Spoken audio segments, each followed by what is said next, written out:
projection climatique et d'aide à la décision avec la société Hydroclimat, qui a été mentionnée tout à l'heure par Laure Werner. Hydroclimat, c'est une jeune société aubagnaise qui associe intelligence artificielle, fruit de la collaboration de deux passionnés. Bonjour. Elle, non, c'est pas elle, hein. Elle, c'est Magali, en poste à l'École de technologie supérieure de Montréal, où elle travaille sur la modélisation couplée hydrologie-climat et sur l'impact du changement climatique sur les ressources en eau.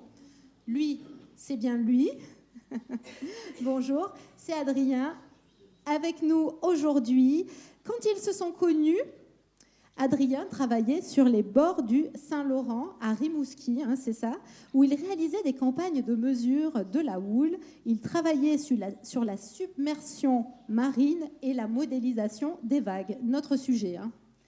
Adrien Lambert, vous êtes directeur général de la société Hydroclimat. Comment mieux se préparer au changement climatique grâce à la data, à la donnée? C'est à vous. Je vous remercie. Merci pour l'invitation.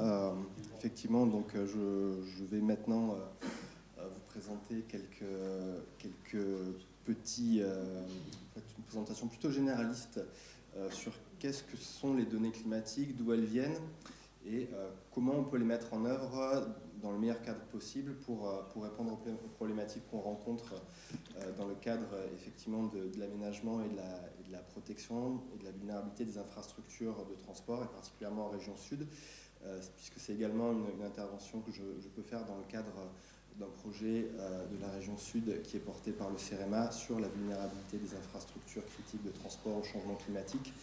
Et donc, voilà, ce que je vais vous introduire aujourd'hui, c'est qu'est-ce qu'un modèle climatique, quelles données ça permet de produire, et surtout, in fine, qu'est-ce qu'on peut faire avec ces sorties-là pour essayer effectivement de mieux s'adapter au futur. Il y a une madame qui fait un signe. Relevez un petit peu votre micro. Ah, d'accord, ok.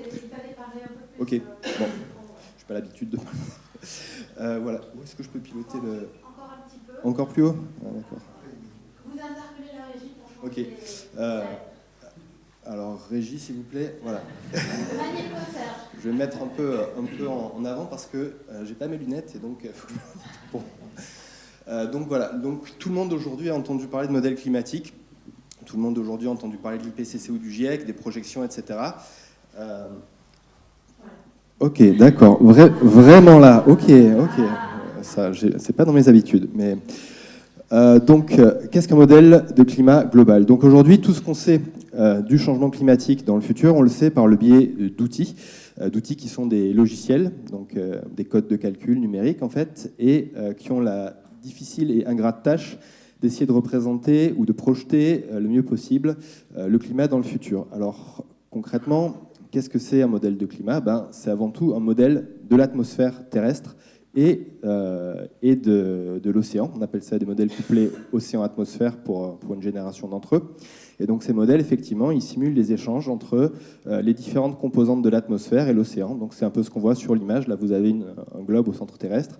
Vous avez une espèce de grille vraiment au niveau de la Terre qui représente en fait les positions où on a des informations sur les températures, les précipitations, toutes les variables atmosphériques. Et vous voyez que cette grille, en fait, elle se propage vers l'espace avec différents niveaux. Effectivement, parce que pour représenter correctement l'atmosphère, on ne peut pas le faire seulement en surface, mais on doit prendre en compte tous les échanges qui se font aussi jusqu'à la troposphère. Et là, on ne le voit pas, mais dans les océans, c'est la même chose. Il y a des couches aussi océaniques.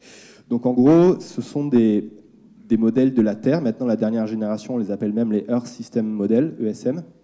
Et donc, qui reposent sur des équations mathématiques de la mécanique des fluides, de la physique de l'atmosphère, mais aussi sur des équations chimiques et biologiques, des phénomènes, tout ce qui représente le mieux la Terre.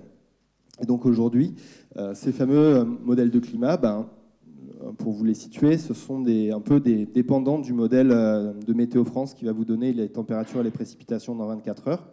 Alors la grosse différence, c'est que le modèle de Météo France, il a déjà une toute petite résolution, il va jusqu'à 1 km, et surtout, il va démarrer, mettons, aujourd'hui, avec les conditions atmosphériques exactes, et il va produire des sorties pendant 48 heures. Donc Météo France, en général, démarre un modèle toutes les 3 heures. Donc tous les 3 heures, vous avez un nouveau run de modèle qui sort, et les données se chevauchent pour avoir toujours la précision maximale qui est atteinte au bout de quelques heures de ce modèle. Et au bout de 48 heures, c'est arrêté. Pourquoi? Parce que l'incertitude augmente, le modèle dérive, la simulation devient chaotique, et donc le modèle n'est plus en mesure de prévoir la météo. Alors, un modèle de climat, c'est à peu près la même chose, sauf que les principaux forçages qu'il a, donc c'est les fameux scénarios d'émissions de gaz à effet de serre, on y reviendra. Et donc, les modèles pour le climat, la dernière génération, ils démarrent à partir d'une période qui est 2014, et ils sont arrêtés en 2100 ou en 2300. Donc, ils ont tout le loisir de dériver et de produire des simulations différentes. Alors, est-ce qu'on peut passer à la slide suivante? C'est pour ça qu'aujourd'hui, il n'y a pas un seul modèle de climat. Il y en a plusieurs. On parle d'un ensemble de modèles de climat. Et ces modèles, en fait, ils sont opérés par la plupart des grands centres météorologiques et de recherche en atmosphère mondiaux. Donc, en France, on a 2 centres principalement. Le CNRM, qui est un centre de Météo France, et l'Institut Pierre-Simon Laplace à Paris. Il y a le Max Planck Institute en Allemagne, l'UQAM Met Office au Royaume-Uni, etc., etc. Donc, en gros, il y a aujourd'hui à peu près 22 modèles donc, qui sont produits par tous ces instituts. On peut passer à la slide suivante. Voilà. Et donc, en fait, aujourd'hui, pour essayer de prévoir ce que va être le climat dans le futur, on utilise toutes les sorties de tous ces modèles pour essayer de faire des statistiques d'ensemble, pour avoir la vision la plus précise possible. Alors là, vous avez un exemple d'ensemble, vous voyez sur le tableau. Vous avez peut-être entendu parler des simulations Explore 2 de Météo France. Voilà, ça, c'est l'ensemble des simulations qui sont utilisées dans Explore 2 de Météo France. Donc là, c'est un peu particulier parce qu'il y a des couplages modèles globaux et modèles régionaux, donc des modèles emboîtés avec des grilles plus fines. Mais l'idée, c'est à peu près la même, c'est-à-dire qu'on a plus d'une quinzaine de modèles sur lesquels on peut faire des statistiques pour déterminer la probabilité maximum des événements. Donc chaque modèle climatique en fait, est forcé par ces émissions de scénarios de gaz à effet de serre. Donc on en a... Non, pardon, on peut revenir un peu en arrière. Voilà, merci. Et donc effectivement, il est difficile de dire si un modèle est plus performant qu'un autre. En fait, on peut faire des choix, mais en fait, ils représentent tous, ils utilisent tous on va dire une architecture matérielle qui donne des résultats légèrement différents. Donc aujourd'hui, on va dire, on ne peut pas dire exactement quelle architecture matérielle et logicielle est la meilleure. Donc en fait, on prend en compte l'ensemble de ces simulations pour essayer de faire des choix en termes de projection climatique. Donc le fait d'avoir un ensemble, ça permet donc d'évaluer cette incertitude qui est liée aux projections climatiques entre les différents modèles, de garantir la robustesse des résultats et de mieux représenter les processus climatiques. Voilà, maintenant on peut passer à la slide suivante. Donc voilà, sur ces fameux modèles, donc, ils simulent à la fois les émissions des gaz à effet de serre, l'effet des émissions de gaz à effet de serre. Ils intègrent aussi les aérosols, les particules dans l'atmosphère, qui sont aussi des forçages, ils font partie des forçages qui vont impacter les forçages radiatifs terrestres. Ils utilisent aussi des données sur les changements d'utilisation des terres, notamment la déforestation, qui est un vecteur d'émissions de gaz à effet de serre très important. Les forçages naturels, donc ce qu'on appelle notamment la variabilité naturelle, comme les variations, les cycles type El Niño ou North Atlantic Oscillation, et l'activité solaire, les éruptions volcaniques. Ils utilisent aussi des feedbacks climatiques qui sont liés par exemple à la fonte des neiges, à la fonte des glaces qui arrive violemment et qui du coup va perturber le modèle, mais aussi les changements d'humidité dans le sol, etc. Donc les combinaisons effectivement de l'ensemble de ces différents facteurs permettent de mieux rendre compte de l'évolution, qui permettent de mieux rendre compte de l'évolution de l'activité humaine. Ce sont ces fameux scénarios climatiques. Voilà. Alors on peut passer à la slide suivante. Aujourd'hui, effectivement, ces modèles ils sont regroupés au sein de projets qu'on appelle Climate Model Intercomparison Project, CMIP. Donc, en gros, à chaque génération de modèles climatiques correspond un rapport du GIEC, un assessment report du GIEC. Donc, actuellement, on est dans la génération de modèle numéro 6, CMIP 6, qui correspond et sur lesquels sont basés l'assessment report 6 du GIEC. Et donc, de génération en génération, une génération, c'est à peu près 6 ans, on a des améliorations substantielles en résolution et en représentation des phénomènes. Et donc, d'une génération à l'autre, on a une vision un peu plus fine des projections de ce que va être le climat du futur en fonction des différents scénarios. Voilà, effectivement, pour pouvoir comparer ces différents modèles, donc ce sont des exercices de simulation qui sont tout à fait coordonnés, c'est-à-dire que tous ces instituts mondiaux dont on a parlé, ils utilisent les mêmes guidelines pour forcer leurs modèles sur ce qu'on appelle les conditions initiales, sur les forçages climatiques, sur un certain nombre de paramètres comme la physique, etc. Voilà. On peut passer à la diapo suivante. Donc, comme je vous disais, ces modèles, ils ne voient pas tous exactement la même chose. Ils sont ce qu'on appelle une variabilité interne qui est importante. Donc, c'est ce qu'on voit sur cette image. Donc, en fait, ils dérivent tous et ils ont des biais systématiques qui peuvent être des biais chauds, c'est-à-dire qu'ils vont en moyenne voir une atmosphère plus chaude que ce qu'elle est, ou des biais froids, ils vont en moyenne voir une atmosphère plus froide. Et donc, c'est ce qui illustre cette image. Là, vous avez une dizaine de modèles de l'ensemble CMIP6 qui représentent dans ce cas-là les températures maximales. Et donc les images que vous voyez là, c'est les écarts entre les températures qu'on a mesurées en période de référence et les températures projetées par les modèles. Donc on voit que tous les modèles ne représentent pas les températures de la même manière, et donc que parmi tous ces modèles, il est difficile de dire lequel est le plus proche de ce qui va se passer compte tenu du scénario. Et donc c'est pour ça qu'il faut les agréger pour arriver à évaluer l'incertitude et à avoir un consensus sur ce qu'on va en faire. On peut passer à la diapo suivante. Donc voilà, ça c'est ce qui illustre un peu l'incertitude. Donc vous avez, donc ça c'est un graphique qui représente pour chaque modèle l'évolution des températures moyennes, enfin en tout cas au niveau de la région de l'Isère, enfin du département de l'Isère. Donc vous voyez en bas en vert, vous avez le regroupement des modèles en période de référence. Donc sur l'axe des ordonnées, vous avez les températures et sur l'axe des abscisses, les précipitations. Donc on met un point en fonction des températures moyennes et des précipitations journalières moyennes de chaque modèle. Donc vous voyez que tous les modèles sont très regroupés en bas, en bleu. Ça, c'est ce qu'ils voient tous en période de référence, c'est-à-dire en climat passé sur les 30 dernières années. Et par contre, vous voyez que dès qu'on les projette en climat futur, donc ici, c'était l'horizon, c'était 2035-2065. Mais vous voyez qu'on a justement de la dispersion, c'est-à-dire que, il y en a qui voient des températures plus froides qu'en période de référence, d'autres qui voient des températures, enfin pas plus froides, il faut des précipitations plus importantes ou moins importantes qu'en période de référence. Et donc ça, en fait, ça représente l'incertitude qu'ont ces différents modèles dans la prévision du futur. Voilà. On peut passer à la diapositive suivante. Donc concrètement, cette incertitude, comment elle se traduit ? Alors en termes de courbes, vous avez déjà tous vu ces graphiques qui sont en général issus de l'IPCC. Donc vous voyez les courbes, les traits pleins qui représentent ces moyennes sur l'ensemble climatique, et les patchs de couleurs autour des courbes, ce sont les maximums et les minimums vus par les modèles de l'ensemble. Donc vous voyez qu'il y a quand même une incertitude autour de cette courbe moyenne, et donc c'est cette incertitude qu'il faut essayer de prendre en compte. Voilà. Ce qu'on voit aussi, c'est que là, pour noter, on voit que jusqu'en 2050 à peu près, ou en 2045, tous les modèles voient à peu près la même évolution tous les scénarios voient à peu près la même évolution sur les tendances d'évolution de température de surface, et qu'au-delà de 2045-2050, on a une divergence importante entre les scénarios. Et donc, ça permet de dire que, quel que soit le scénario, la trajectoire climatique jusqu'en 2050, elle est à peu près écrite. Voilà. Donc ça vous donne une idée de l'incertitude. Vous voyez aussi que cette incertitude des modèles, elle augmente avec le temps. Plus on est proche de l'initialisation de la simulation, plus l'incertitude est faible. Et plus on se propage dans le temps, plus l'incertitude augmente. Et l'autre figure que vous avez à côté, c'est la résolution d'un de ces fameux modèles globaux. Donc il faut imaginer que ces modèles, effectivement, ils couvrent la totalité du globe. Et donc, ils ont des mailles qui sont très grossières. Donc là, vous voyez à l'échelle de la France, c'est la maille du modèle de Météo France, donc CNRM CM5. Donc vous voyez en gros que sur chaque pixel, par exemple, si vous êtes en Isère, vous allez avoir la même température que vous soyez à Grenoble ou que vous soyez dans les stations de Loisan. Voilà. Donc, ce sont des données qui sont disponibles en open source, ces fameuses données de modèles climatiques. Si on sait les trouver, on peut les télécharger.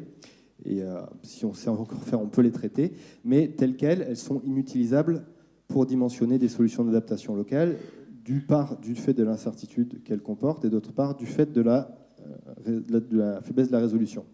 Diapo suivante. Mais Dieu merci, ce n'est pas une fatalité. C'est-à-dire qu'aujourd'hui, on a développé des méthodes pour ajuster en fait ces simulations et les rendre utilisables vraiment à l'échelle locale. Donc effectivement, ce sont ce qu'on appelle, une fois qu'on a rassemblé les simulations de ces différentes expériences, ces 22 modèles, on a ce qu'on appelle la première étape qui consiste à faire du downscaling, c'est-à-dire de la descente d'échelle pour augmenter la résolution, et de la correction de biais pour justement essayer de corriger ces dérives des modèles dans le temps en fonction des observations. Donc on va un peu voir comment ça se fait dans le futur. Et une fois qu'on a effectivement corrigé ces données climatiques, cette fois-ci, on est en mesure de calculer des indicateurs climatiques qui sont des statistiques qui sont faites par exemple en un point. Donc j'aime bien parler de Grenoble, mais vous pouvez très bien regarder la température à Grenoble et à partir de séries corrigées des températures journalières à Grenoble sur le siècle à venir, vous pouvez déterminer des indicateurs comme par exemple le nombre de jours de vagues de chaleur ou au contraire le nombre de jours de gel ou l'évolution du nombre de jours de gel. Voilà, toutes sortes d'indicateurs statistiques qui vont vous permettre de répondre le mieux possible à votre problématique d'adaptation, puisque du coup, ça va vous permettre d'avoir des données qui vont pouvoir orienter les investissements ou les dimensionnements d'infrastructures. On peut passer à la diapo suivante. Donc ça, c'est un exemple des procédures de correction de biais qui sont mises en œuvre dans l'ensemble, dans l'expérience Explore 2 de Météo France. Donc voilà, ce que montre le graphique, c'est qu'on part d'un modèle de climat global qui couvre le globe à une résolution très faible. Et puis, dans le cadre d'Explore 2, ils se sont servis de ces modèles. En fait, ils ont utilisé un deuxième ensemble qui est un ensemble de modèles de climat régionaux, qui est l'ensemble Eurocordex. Donc là, c'est des simulations à 11 km. Mais les modèles, dans ce cas-là, sont toujours pas corrigés. Ils ont toujours un biais systématique chaud-froid, mais par contre, leur résolution, elle est augmentée, ils voient un peu mieux les montagnes, ils voient mieux les bordures océaniques. Et enfin, justement, on utilise des données d'observation météo. Donc, on a des grilles d'observation météo sur les 30 dernières années qui correspondent à la météo réelle. Et donc, on utilise les distributions de ces observations sur les 30 dernières années, qu'on compare aux sorties des modèles climatiques qui sont aussi produites sur les 30 dernières années. Et on en détermine des coefficients de correction qu'on applique ensuite dans le futur pour corriger le biais de ces simulations climatiques. Voilà, donc il existe différentes méthodes. Il y a des méthodes statistiques. Météo France principalement utilise CDFT et Adamon qui sont des méthodes de correction statistique. Et maintenant, on a aussi des méthodes basées sur l'intelligence artificielle. Alors ces méthodes, elles peuvent être univariées si elles regardent uniquement une variable, par exemple les températures, mais elles peuvent aussi être bivariées si elles regardent par exemple l'évolution de l'humidité relativement aux températures ou l'évolution des précipitations relativement aux températures. Donc c'est des méthodes statistiques et mathématiques qui sont quand même assez poussées. Et donc, une fois qu'on a fait cet exercice de descente d'échelle et de correction de biais, on dispose cette fois-ci de séries chronologiques corrigées sur lesquelles on peut justement travailler parce qu'on a plus confiance dans la donnée. On peut passer à la diapo suivante. Donc voilà, ça c'est des exemples. C'est des exemples sur la région sud, justement. Donc ce que vous voyez, les patchs de couleur en haut qui ne sont pas très explicites, ça représente en fait la région sud. Donc vous voyez la bordure méditerranéenne en bas à gauche et en haut l'espèce de pic jaune que vous voyez, ce sont les Alpes. Voilà, donc là c'est un exercice qu'on s'est amusé à faire pour voir l'efficacité justement des méthodes de correction de biais. Donc vous avez en gros deux périodes, la période de référence qui s'appelle REF et une période future qui s'appelle FUT. Donc ce qu'on a fait, c'est qu'on a pris les données de modèles climatiques non corrigés sur une période de référence. On les a comparés à des observations sur cette même période de référence. On a appliqué une correction. Et ensuite, on a pris des données de modèles climatiques dans un futur pour lequel on avait aussi des données d'observation. On a appliqué les corrections et on a regardé quelle était l'efficacité de cette correction en comparant par rapport à des données d'observation qu'on avait également. Donc voilà. Donc référence, là, vous voyez, ce sont des pourcentages d'erreurs sur les températures moyennes journalières. Donc le patch REF en haut à gauche, c'est la différence en fait spatialisée entre les observations et ce que voit l'ensemble climatique. Donc ça correspond sur le tableau en fait à cette boîte d'erreurs là, ici. Donc ensuite, la deuxième boîte, c'est une fois qu'on a corrigé les modèles et en les comparant aux données d'observation, on voit que cette fois-ci qu'on arrive à une erreur qui est de 0%. Ça correspond à ce boxplot ici. La figure suivante FUT, c'est l'écart entre les modèles climatiques non corrigées en période future et des données d'observation en période future. Donc on a de nouveau, si vous voulez, le box plot, en fait, la boîte d'erreur de ces données, elle est là. Et le dernier, justement, c'est quand on applique les corrections qu'on a déterminées en période de référence. Et ça, en fait, c'est la réduction de l'erreur qu'on a suite à la correction de biais. C'est-à-dire qu'en fait, on passe en gros d'une erreur qui est autour de quasiment 6 à 7% en médiane à une erreur qui est à peu près à 2,5% en médiane. Voilà. Et vous voyez aussi que la dispersion, c'est-à-dire que la prévision on va dire les valeurs les plus fortes, les erreurs les plus fortes en fait sont considérablement réduites aussi après la correction, puisqu'on avait des valeurs de l'ordre de 17% entre futurs non corrigés et observations, et sur les futurs corrigés, les extrêmes d'erreur sont à 5%. Voilà, donc ça, c'est l'effet d'une correction de biais sur un ensemble climatique. Les autres graphiques que vous avez en bas, ça vous montre l'erreur sur les températures minimales et les températures maximales. Donc on est toujours à peu près dans la même gamme de réduction d'erreur, autour de 2% en médiane. Et vous voyez que ça peut monter assez haut sur les erreurs extrêmes. Voilà. On peut passer à l'image suivante. Donc à partir de ces séries chronologiques qu'on produit de partout sur le territoire, en fait, c'est donc sur une maille qui est beaucoup plus résolue, qui peut aller, on le verra plus tard, jusqu'à 30 mètres de résolution spatiale. Donc on a des séries chronologiques, on en a une pour chaque modèle corrigé, donc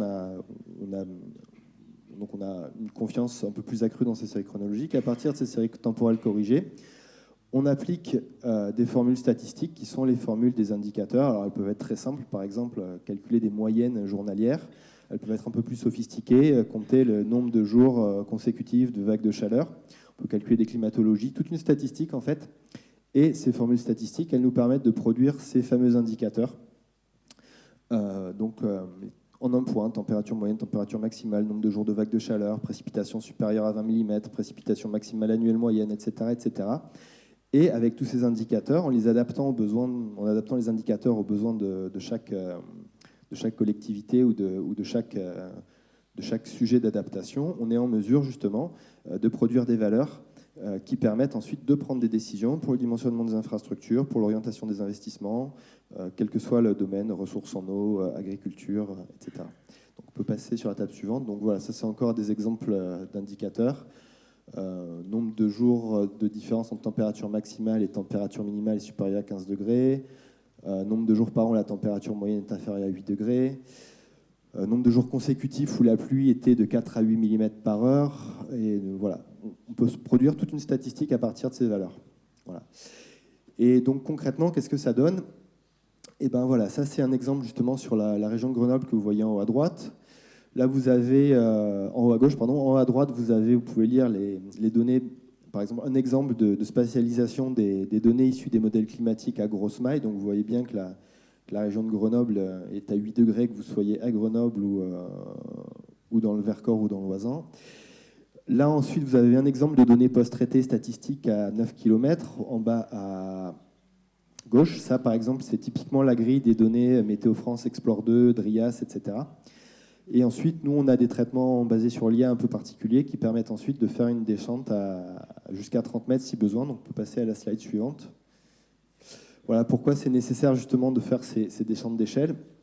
Ben, c'est qu'effectivement, quand on raisonne sur des zones où il y a beaucoup de variabilité spatiale, qu'elles soient liées par exemple à l'occupation des sols ou qu'elles soient liées à la géographie ou à la topographie ou à l'orientation, eh ben, on voit souvent que des données grossières, elles ne permettent pas de répondre finement aux problématiques d'aménagement et qui requièrent justement, surtout dans les zones urbanisées, d'arriver à prendre finement en compte les aspects anthropiques sur les températures dans ce cas-là.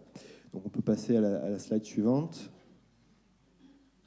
Voilà, donc ça c'est un exemple vraiment en détail sur Grenoble. Donc ce sont toujours les températures moyennes journalières. Donc là c'est une image Google Earth. Donc vous voyez que les données post-traitées statistiques à 9 km, ben, elles sont, pour des zones aussi complexes, elles sont peu utilisables. Et ce qui est intéressant effectivement, c'est qu'avec des approches un peu basées sur l'IA, on arrive à régénérer par exemple les effets d'îlots de chaleur urbains, on arrive à régénérer ici l'effet de la végétalisation sur l'abaissement des températures. Donc tout ça, ce sont des zones où on a des parcs ou des ensembles paysagers. Et voilà, et on voit aussi, on arrive également à faire ressortir l'effet des corps noirs, ici dans ce cas-là une route, sur l'augmentation locale des températures. Donc on peut aller après assez finement, donc c'est des post-traitements qui sont assez lourds, mais on peut vraiment aller voir en détail. Voilà. Et je vais finir sur la dernière image, je pense, la suivante. Voilà. Bon, on peut finir là-dessus. Voilà, ça c'est aujourd'hui l'état un peu, vraiment l'état de l'art de ce qu'on peut faire en termes de correction de biais, d'échange d'échelle. Et à partir de là, effectivement, on peut produire des séries spatialisées d'indicateurs à cette résolution-là, si le besoin en est. Voilà, j'ai fini. Bravo, on l'applaudit. Quel exposé! Est-ce qu'il y a des questions pour Adrien? Non? Moi j'en ai une, forcément, c'est mon métier de poser des questions. Est-ce que vous avez... Quels sont vos projets? Parce que j'imagine que, vu le contexte, vous devez avoir pas mal de boulot. Alors, c'est très étonnant et on est assez modeste en fait par rapport à ça. Oui, là, on a des projets, mais ça a mis du temps pour arriver. C'est-à-dire qu'effectivement, avec Magali, quand on a démarré le projet, avant tout, on était chercheurs au Canada. Donc on a fait ça pendant 8 ans, on est franco-canadien. Et puis on s'est dit justement, on va revenir en France avec notre savoir-faire en termes de recherche pour essayer de l'appliquer à des problématiques qui sont celles des collectivités notamment. Et il a fallu un peu de temps pour vraiment que les choses démarrent. On a commencé en 2019. Et là, depuis 2 ans, effectivement, on va dire la perception, je pense, augmente. La connaissance aussi augmente, c'est-à-dire la culture de ce qu'est le changement climatique. Ça commence à vraiment pénétrer toutes les tranches de la société, aussi bien les administrations que les entreprises, etc. Et depuis 2 ans, effectivement, on a de plus en plus de demandes sur ces sujets-là. Ouais. Vous travaillez essentiellement en France ou dans le monde entier sur les études? Alors, on travaille principalement avec des partenaires français, mais dans le monde entier. C'est-à-dire que, par exemple, on peut être amené à répondre à des demandes de la Banque mondiale ou du Fonds européen d'investissement pour, par exemple, des problématiques d'inondation en Éthiopie, dans la région du Borana, ou alors des problèmes d'orientation des investissements en Dominique, également en Asie du Sud-Est. Voilà. Et effectivement, on travaille également pour le privé, et qui ont des problématiques, souvent sur de grands groupes, d'évaluation du risque climatique sur des sites qui sont situés un peu partout dans le monde, et donc on répond aussi à ces problématiques-là. Merci encore, merci beaucoup. Je vous en prie, merci à vous.